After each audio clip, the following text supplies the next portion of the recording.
Yo, have no fear. HeroSphere is here. Bakugan Brawlers, we've done it. Dude, we've done it. Okay, the simulator is set up. We have our deck, we have our settings, we have everything we need. There's just one more thing I want to show you before we actually run it. It's a pretty important little thing. Okay, so we're going to open up our shortcuts folder, and this is the commands cheat sheet. Part of playing the simulator, to get cards to do their things, you have to type in commands. This has a lot of information. You guys can go through it. I mean, I did a pretty detailed job of describing what each thing does and how to work it. Just know that this is probably a sheet that you'll need to become familiar with and learn how to use in order to play the simulator. But I'll show you guys a few of the things as I'm showing you the game right now in this video. So just wanted to point that out. Also, if you haven't seen the other videos, look, they're linked here. Watch them. You got to download the simulator, you got to set up a deck, and you got to set up your settings. Okay, and once you've done all those things, you're ready to play the simulator, and that's what we're gonna do right now. Yo, quick interruption. So some of you guys, when you open up the simulator, like I'm doing right now, I just double click, you're gonna get, so first off, it'll start black like this, that's normal, but also you're gonna get this error. And if you get this error, I'm gonna show you how to fix it right now really quick. So what you're gonna wanna do is right click and then use run as administrator. And when you run as administrator, this will probably pop up. Go ahead and press yes. Okay, now it should work for you. Okay, so if you ran into that issue, this should fix it. And proof's in the pudding, so let's just, let it come up really quick, and then you guys can move on with the rest of the video knowing that you can fix it. There you go. Okay, so it's working, and yes, that is how you fix it. And here we are. So the cores have been automatically placed for us. Thank you. The priority has been randomly determined for us already. Thank you. Magnus gets the first priority, and so he gets to energize a card. So Magnus, this is Magnus's screen. That's what we're seeing. So basically, what the simulator does is it's all on your computer that you're at right now. So it switches between one player's view and the other player's view, back and forth, back and forth. So right now this is Magnus's view. You can see his Bakugan right here. You can see Magnus's hand here. Okay, this is the amount of energy Magnus has used this turn, and this is the amount that he has available to use. This is his deck size. This will be his discard pile right here, and this is the scoreboard. So this shows the priority player's B power and the priority player's damage, and then their opponent's B power and their opponent's damage. Up here at the top, this lets you know everything about your opponent that you need to know. The Bakugan that they have, how many cards are in their hand, how many cards are in their deck, how much energy they've used, and how much they have left to use, and any heroes that they have. This is where you'll see your heroes down here, and this right here, this little space is actually used for the batch. So you can see the batch will show up right here. We'll have the bottom of the batch will be the rightmost side, and the top of the batch will be the leftmost side. And this big goofy black box here is how you'll enter your commands for your cards. We'll get into that a little bit more deeply as we go. Firstly, we have our message window board thing up here that tells us what's going on. So right now it's saying energize. This is the energize phase. You have to choose a card to energize, or if you want, you can choose no energy. So we're gonna energize Might of Darkness. Oh, I had automatically energized flip cards. One downfall to that is you don't actually get to see what the flip card was that was energized. I just know that one of my flips got energized, and you can see that I do have one chart. So actually Dan is our starting player. So yeah, so now we're in the selection step. So in selection step, you need to choose a Bakugan. The way you do that is you just click one. And so we're gonna click on Kubo. Okay, so once you've selected your Bakugan, it'll just automatically switch to the other view. And so let's do a Kubo versus Kubo battle here. So we're gonna throw out Darkus Kubo, take on this Aquos Kubo. So this is the pre-roll step. You get a chance to play cards. Dan does not have anything he can play, so all he can do is click pass, and that passes priority to the other player. They could choose to play cards. They only have one card they can play, but obviously you're not gonna play it. So go ahead and pass again, straight into the rolling phase. So this is Dan's priority, which means Dan's going to set up his roll first. That's not how it works in Bakugan, obviously, but in the game, that's how we're gonna have to do it, right? Because we only have one mouse to work with on one computer. In the future, when we have like online play, you can each set up your shot separately. For this, we just do it one at a time, so we just give it priority order. Basically what you do, wherever you click is where your Bakugan will get set down. So that's the first thing we're gonna do. So I'm gonna set my Bakugan right here. And now it's important for you to just follow the rules of the game. The simulator gives you a lot of abilities that, I mean, you could obviously just do in real life. If I wanted to, I could have just clicked right here and rolled from here. And in the same way in real life, you can just set your Bakugan there and roll it, but like, it's cheating, so don't do that. So I clicked it here, and now it's waiting for me to give it the aim. So the way that it aims is it'll aim in the opposite direction of your cursor. So if I click anywhere behind him here, it should roll straight out towards these cores here. Or if I were to click like over here, it'll roll out this way, right? So I'm aiming for this magic shield. So I'm gonna try to aim straight out from there. All right, so that is locked in. That roll is locked in, and that is what that person is gonna do. And now it switches to the other person, and they can line up their roll. So I'm gonna aim for this Flame Fist. The distance that the Bakugan rolls replicates the real life distance as well. In real life, you would go back 3 and 3 and roll from there, and it works the same here in the simulator. So what you just saw is the first roll that was set up rolled out first, and we hit the core we're aiming for, and then it waited for you to click, and once you clicked, then it showed the results of the second roll, and now it's waiting for a click again, and when you click again, it'll just move on to the next step. But you can see here that Cubbo hit a +6 damage Flame Fist, and this Cubbo hit a +650 Magic Shield. It is kind of hard to actually see what it is, I'll be honest with you. That's something that I'm really hoping to work on, like I was saying in the settings video if you're watching that. But over here you can see that the scoreboard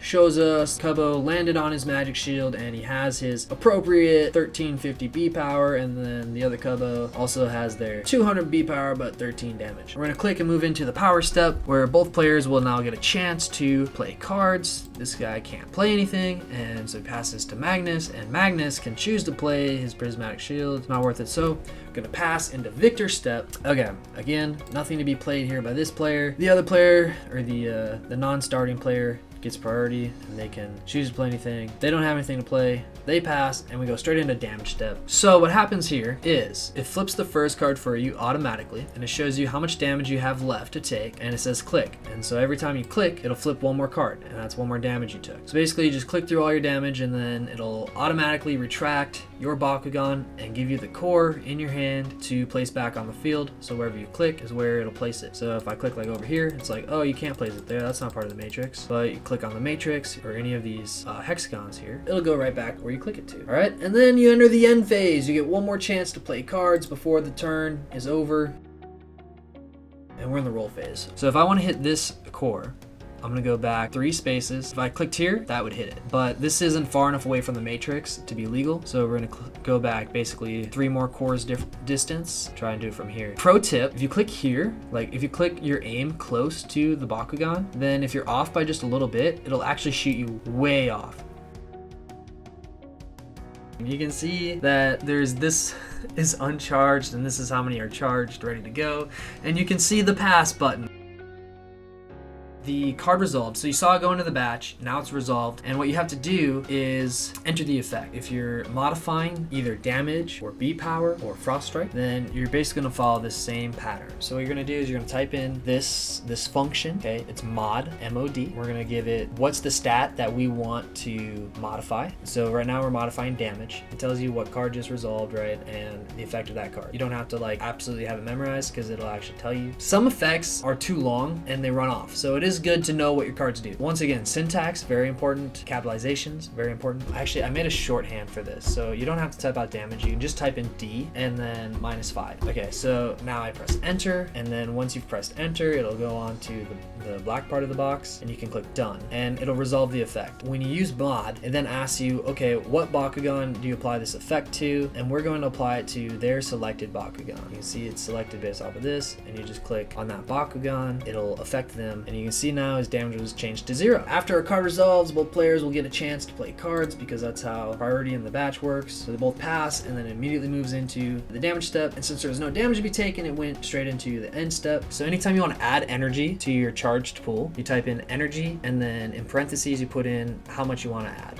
And you have to click enter and then done. Don't click done first, click enter and then done. And so now we have 5 more energy. Leah doesn't have an effect on resolution, so when that happens, all you do is you don't type anything, you just click done. It won't enter anything in the batch, and it'll just move on. If Vice Rocks opens, Leah effects activates. The simulator doesn't do that automatically just yet. That's a future addition potentially, but we have this nice button down here, and so I'll show you how that works. Okay, so now we need to activate Leah's effect. For a bunch of the heroes that have on open effects, I just created created a function specifically for them. For Leah, you just type in Leah, and you need these parentheses. Everything we type into here is gonna have parentheses. And then we're gonna click done. And so Leah's effect has been added to the batch. That happens automatically when you open. If someone has an unopened effect, let them go ahead and activate it before you start playing cards. That's not something that's built into the simulator right now. It's something that just by courtesy, you gotta let it happen. Leah just drew 3 cards into your hand. That's not how Leah really works, right? Leah says, look at the top 3 cards. So this is how we can look at the top 3 cards. So that's what they are.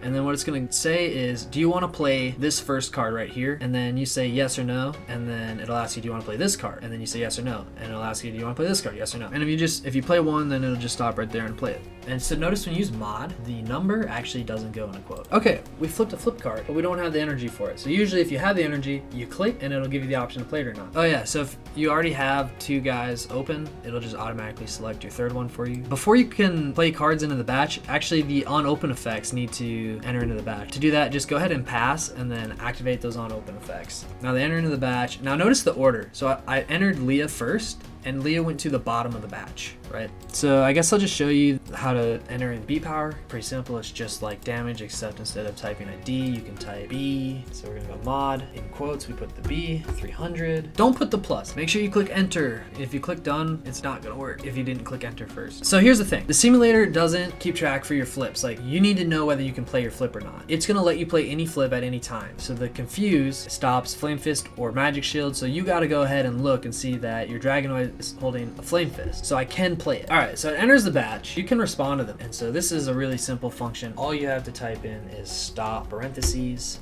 press enter and click done, and the damage will go away. When you play a card, you have to pass priority. When you're done playing cards, like you can play on your turn, you can play multiple cards at once before your opponent gets a chance to respond. Right now, I just played Mac and Quickfire simultaneously. Quickfire has 2 effects, right? We have take 1 damage and reroll. You want to give the damage first. The order does kind of matter. The first thing that resolves is the first thing you type in. You're going to type in damage just like this with a 1 in it, and that'll make your opponent take 1 damage. The other thing you want to type is reroll, and then you click done, and then it will resolve. For Mac, you're going to type in Mac. That adds permanent +2 damage, plus it makes this turn a damage wins turn. There's not actually anything to indicate on the screen that, hey, this is a damage wins turn. I don't know. I'll figure it out. It's team attack time. You're threatening 27 damage, right? So 13 coming from Vestroia. The rest of it's coming from the rest of your team. All right, so Magnus takes 27. And of course, fittingly, the first card flipped is a Pact of Darkness. When you Pact is a special case because it's a special card. It'll ask you if you want to play it for free first, and you can say play free and it'll make you do the discard, or you can say not free and then it'll ask you if you want to play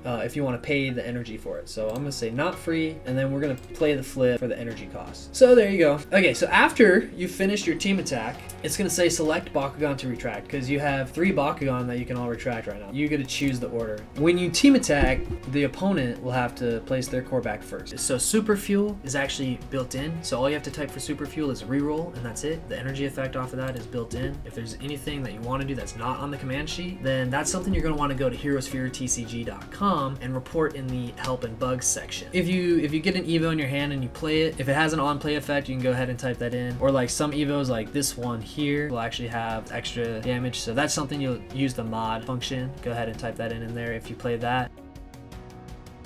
Thank you for sticking around. It has been an absolute pleasure. If you click at the end when it says congratulations, it just exits. Yay, it's gone.